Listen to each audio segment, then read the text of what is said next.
HFY Humans shock Galactic Council with bold refusal to negotiate. Part 1. First Contact. The morning light crept through the massive windows of the United Earth Command Center, casting long shadows across the strategic planning room. Captain June Park stood motionless, his reflection barely visible against the holographic displays that flickered with incoming transmissions. Outside, the bustling city of New Seoul continued its daily rhythm, completely unaware of the most critical moment in human history. A low hum filled the room as the Galactic Council's representatives materialized, translucent, angular beings that seemed more like living crystal than organic life. Their communication was always precise, always calculated. Today was different. Today they brought an ultimatum that would change everything. "Humans of Earth," the lead representative began, its voice a melodic vibration that seemed to penetrate directly into the minds of those present. "Your civilization has reached a critical junction. Your technological progression and resource consumption have been noted. The Council demands complete integration." June's team exchanged quick glances. Integration was a polite term for total submission. Every person in the room understood the implications: loss of human sovereignty, complete control of planetary resources, and the effective end of human self-determination.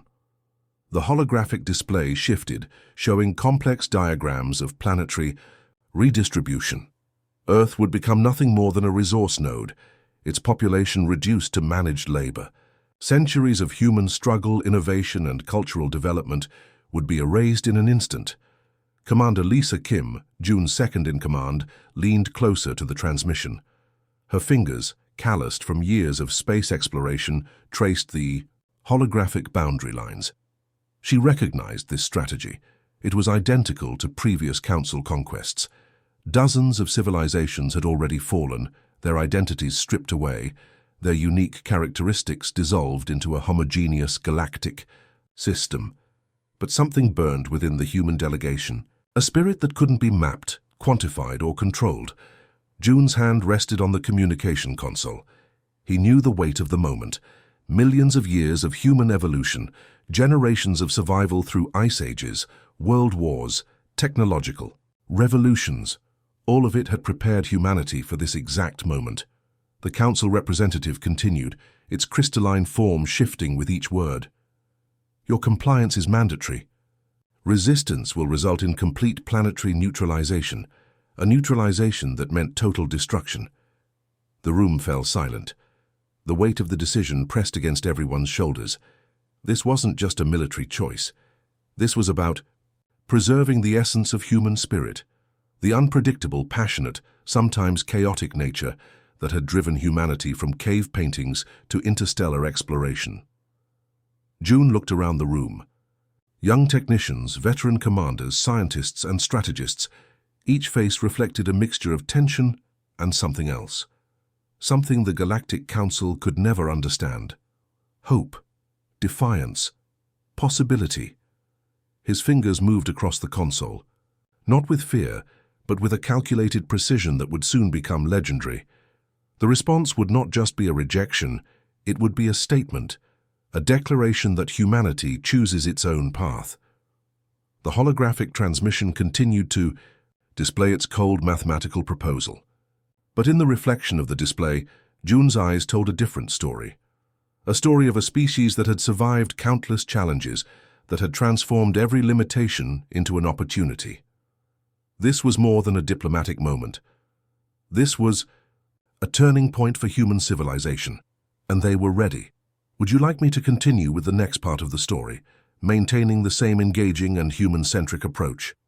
Humans shock Galactic Council with bold refusal to negotiate. Part 2. Preparation. The news spread like wildfire, not through official channels, but through the intricate web of human connections that no alien technology could ever fully comprehend. In coffee shops, university campuses, remote villages, and bustling metropolitan centers, people began to talk. Dr. Jae Sung Park's research facility looked like any other government building from the outside.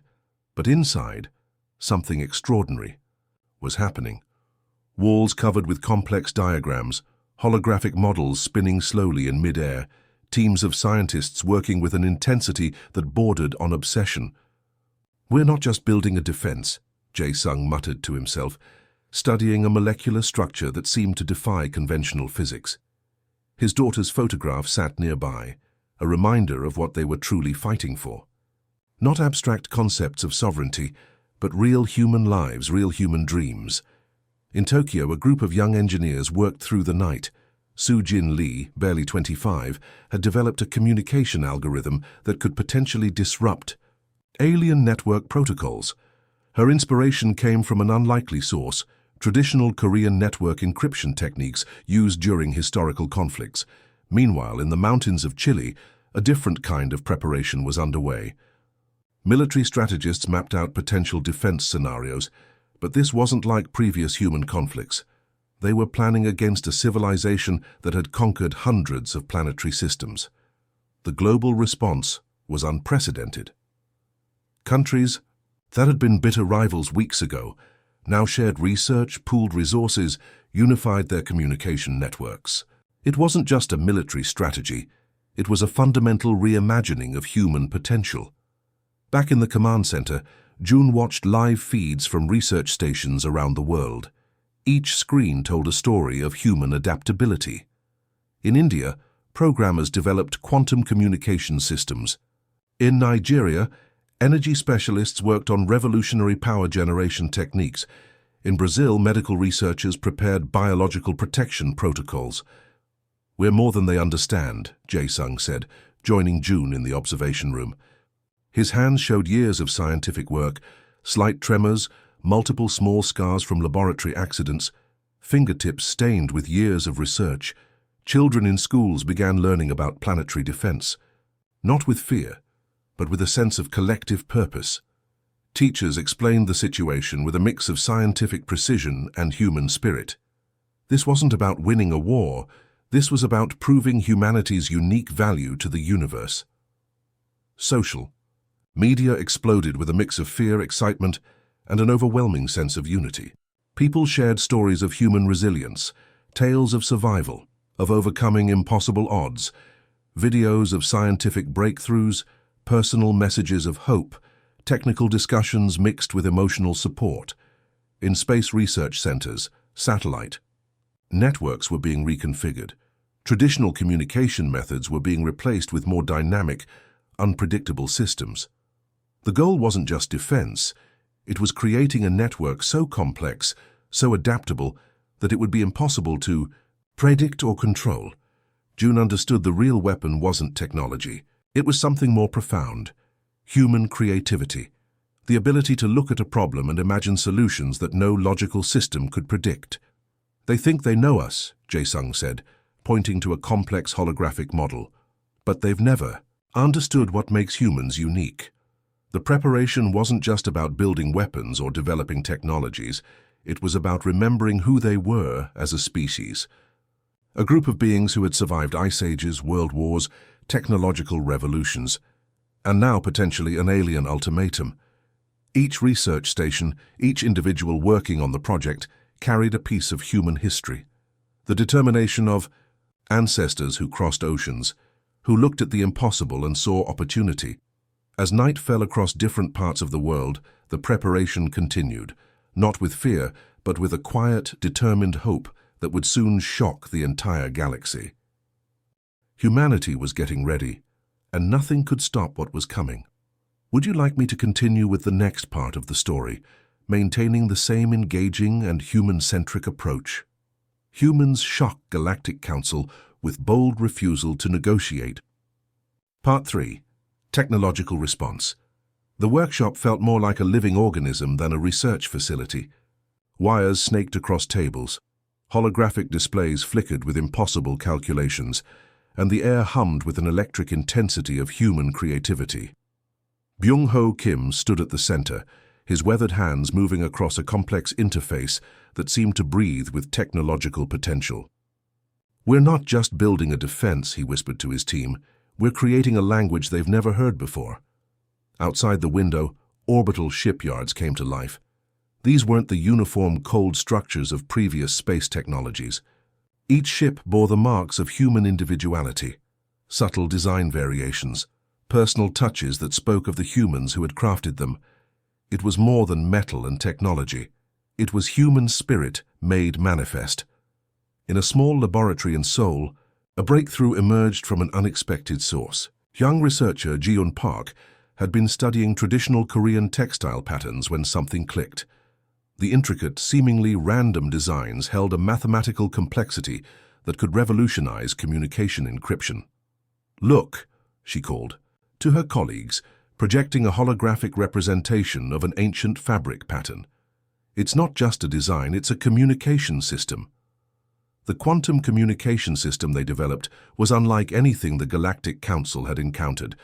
Most alien technologies relied on predictable, linear communication methods.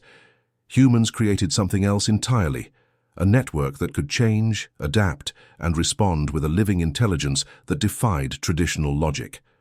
Prototype ships began taking shape in orbital construction zones. Each vessel told a story. Some incorporated design elements from different human cultures, a curve inspired by Brazilian architecture, an engine configuration that echoed traditional Japanese boat building, cooling systems that reflected Inuit, survival techniques. Byung-ho understood that their greatest weapon wasn't the technology itself, it was the unpredictability of human innovation. Across the globe, research centers worked in a synchronized chaos. In a small clinic in Cape Town, medical researchers developed biological protection protocols that could adapt faster than any alien scanning system. A team in Moscow created power generation techniques that could transform energy in ways no predictive model could anticipate.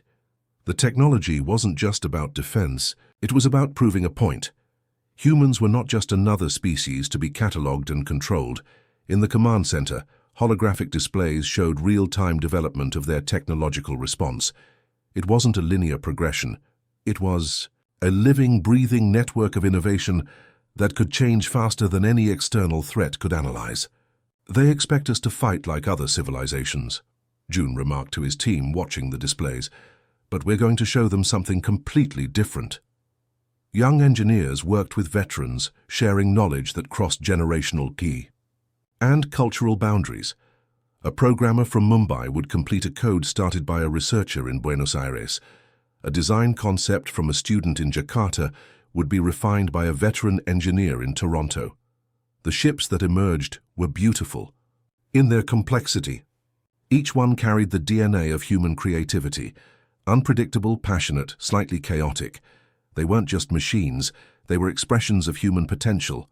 Byung-ho looked at the final prototype, a vessel that seemed to shimmer between solid and energy states.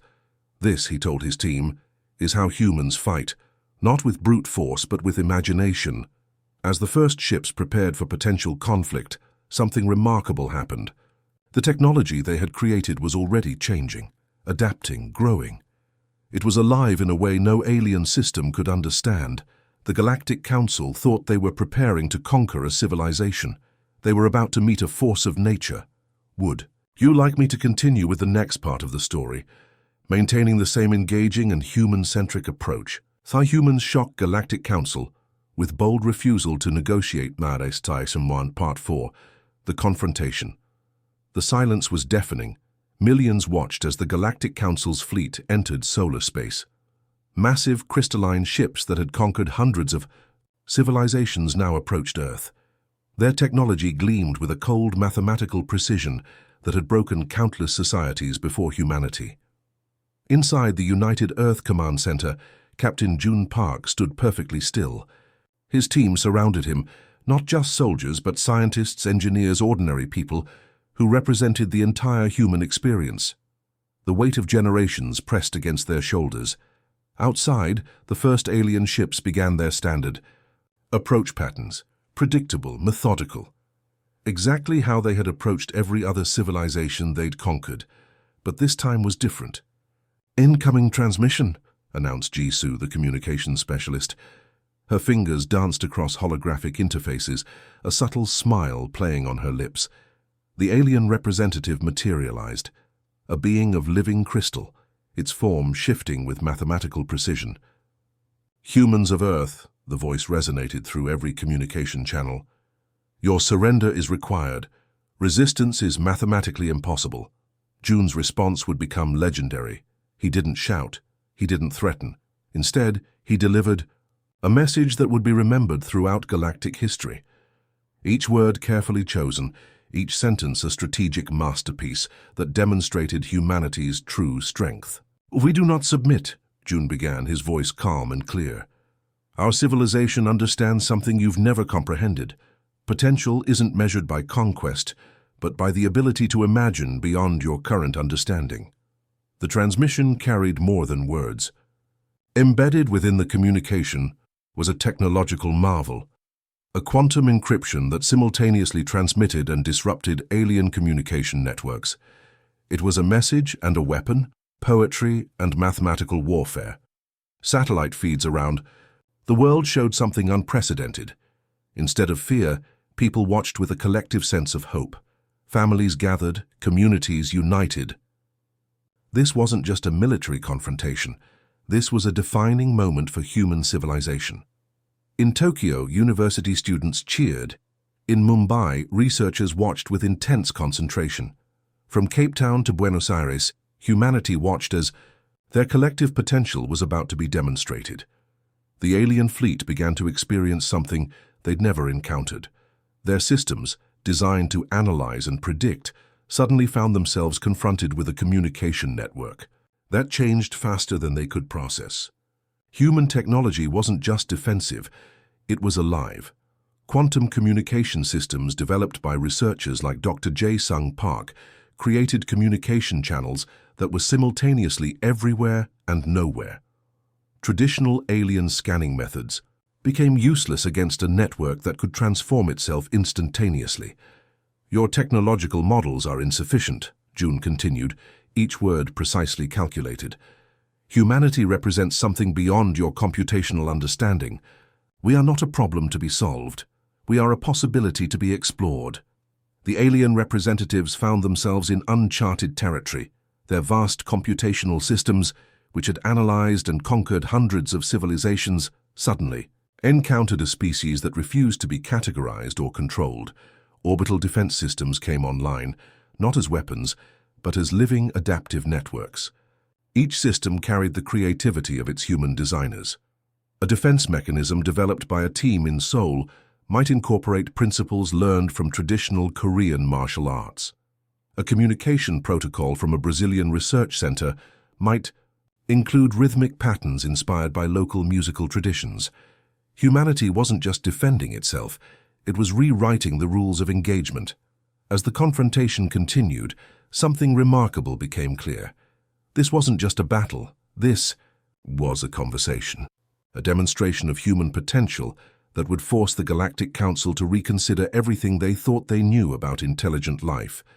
The universe was about to meet humanity, and nothing would ever be the same. Would you like me to continue? With the final part of the story, maintaining the same engaging and human-centric approach. Humans shock Galactic Council with bold refusal to negotiate. Part 5. Transformation. The aftermath wasn't what anyone expected. Days turned into weeks, and the galactic communication channels buzzed with an energy never experienced before. What began as a potential conquest had transformed into the most complex diplomatic challenge in recorded cosmic history. In research centers around the world, scientists like Dr. Byung-Ho Kim analyzed the unprecedented response from the Galactic Council. Their communication networks showed signs of something remarkable: confusion, curiosity, and a growing respect that bordered on fascination. Other subjugated civilizations watched with growing hope. Transmission intercepts revealed internal debates within the Galactic Council. For the first time, a species had not just resisted but fundamentally challenged their entire approach to civilizational management. Humanity had exposed fundamental weaknesses in a system that had remained unchallenged. For centuries, they didn't just defend, June explained to his team, they reimagined the entire concept of resistance. The transformation wasn't just external. Something profound was happening to human civilization itself. The threat of conquest had united humanity in ways no previous challenge ever could. National boundaries began to blur. Cultural differences became strengths rather than divisions. In small communities and massive cities, people began to see themselves differently. They weren't just waiting to be saved, they were part of a collective human potential that was rewriting cosmic understanding. Young students in schools around the world studied the confrontation not as a military event, but as a moment of human creativity. Teachers explained how imagination could be the most powerful weapon, how understanding, adaptability, and collective thinking could challenge seemingly insurmountable obstacles. The alien representatives found themselves in uncharted diplomatic territory. Their computational models, which had successfully managed hundreds of planetary systems, failed completely when analyzing human response. Humanity refused to be categorized, controlled, or understood through traditional analytical frameworks. Research centers that had worked in secret now became global inspiration points. The quantum communication systems developed during the confrontation began to have unexpected applications. Medical researchers discovered breakthrough healing technologies. Energy specialists developed sustainable power generation methods that could transform global infrastructure. What had started as a defensive strategy was becoming a catalyst for human evolution. Other species watching the confrontation began to see possibilities they had never imagined. Civilizations that had been systematically controlled for generations now looked at humanity with a mixture of hope and renewed determination. The Galactic Council's communication channels revealed deep internal conflicts. Some representatives argued for complete destruction of humanity. Others saw an opportunity to understand a fundamentally different approach to civilization development. June understood that their victory wasn't about defeating an enemy. It was about demonstrating a different way of existing. We're not just protecting ourselves, he told a global conference of researchers and leaders. We're showing the universe what's possible when a species values creativity, adaptability, and collective potential. The transformation touched every aspect of human society. Economic systems began to change. Educational approaches became more collaborative. Technology development accelerated at an unprecedented rate. Satellites captured moments of global celebration, not a militaristic triumph, but a collective recognition of human potential. People from different cultures, backgrounds, and experiences found a common language of hope and possibility. The ships that had been prepared for potential conflict now became symbols of human innovation. Research vessels that could explore, communicate, and adapt in ways no previous technology could imagine. As weeks turned into months, it became clear that humanity had done more than survive an alien threat. They had fundamentally changed the conversation about what intelligent life could be. The universe was listening, and humanity was just getting started. Would you like me to elaborate on any part of this final section?